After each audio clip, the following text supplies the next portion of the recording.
نبی کی سنت ہے، سنت نہیں بلکہ داڑھی کا چھینا یہ حرام ہے، داڑھی رکھنا یہ واجب ہے، اسلام کا شعار، اسلام کی پہچان ہے۔ ہمارا یقین کیسا ہے اور صحابہ کا اپنے نبی کی بات پر یقین کیسا تھا، آئیے مثال سے دیکھتے ہیں۔ امام بخاری نے کتاب المغازی باب غزوۃ احد کے ایک روایت نقل کیا ہے 4046 نمبر کے تحت، کہتے ہیں قال رجل للنبی صلی اللہ علیہ وسلم یوم احد، میدان احد میں غزوہ احد کے موقع پر ایک آدمی، ایک صحابی اپنے ہاتھ میں چند کھجوریں لیے کھا رہے، چند کھجوریں لیے کھا رہے۔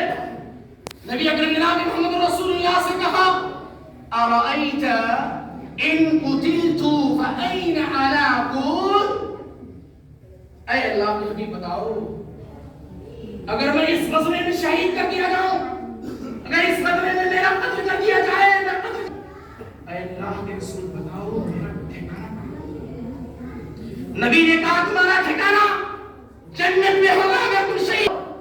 صحابی رسول ہاتھ میں لیے ہوئے چند کھجوروں کو زمین پر پھینک کر کے میدان کارزار میں دشمنوں کے سامنے کود پڑتے اور لڑ کر کے وہاں اپنے گردن کو کٹا کر کے شہید ہو جاتے ہیں۔ یہ نبی کی بات پر ایمان تھا۔ ہم کیسے مومن ہیں؟ دنیا کی طلبی ہے، مال کے عشق میں نہ حرام کی فکر ہے، نہ حلال کی فکر ہے، نہ جنت کی طلب ہے، نہ جہنم کا ڈر ہے۔ نبی کیا کہہ رہے ہیں ہمیں کسی بات پر کوئی نہیں، ہم جیسا چاہتے میرے بھائی ویسے زندگی۔ کون نہیں جانتا میرے نبی نے پوری حیات کبھی اس داڑھی پر نہیں لگایا، ہاتھ نہیں لگایا، کچھ نہیں لگایا۔